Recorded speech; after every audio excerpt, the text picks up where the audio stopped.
Nous sommes ici aux portes de Nozay, dans la ferme du Luc, tenue par les Potirons. Monsieur et Madame Potiron m'ont exposé les problèmes qu'ils connaissent depuis maintenant une quinzaine d'années, qui se sont récemment aggravés, problèmes dus à l'implantation d'un parc d'éoliennes à quelques centaines de mètres simplement de l'élevage familial qu'ils tiennent depuis quelques dizaines d'années. Des bêtes meurent. Ils m'ont cité le chiffre exorbitant de 400 animaux morts en une dizaine d'années. Eux-mêmes souffrent de graves troubles du sommeil, de troubles nerveux, sans doute à cause de la perturbation de champs électromagnétiques et à cause de la circulation électrique venant de courants d'eau souterrains sous leur exploitation. Ils vivent une situation extraordinairement difficile. Des expertises sont faites. L'exploitant des éoliennes ne veut pas arrêter son exploitation pour permettre des tests plus poussés.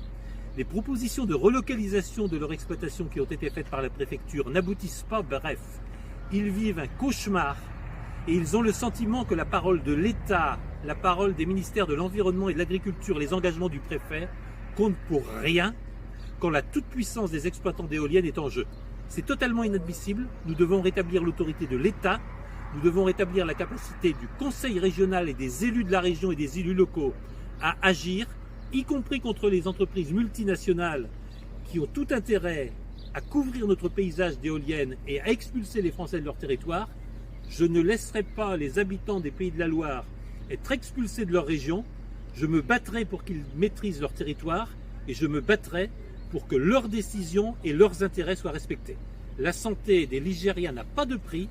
Le conseil régional se battra pour que la santé des Ligériens l'emporte sur les intérêts des multinationales.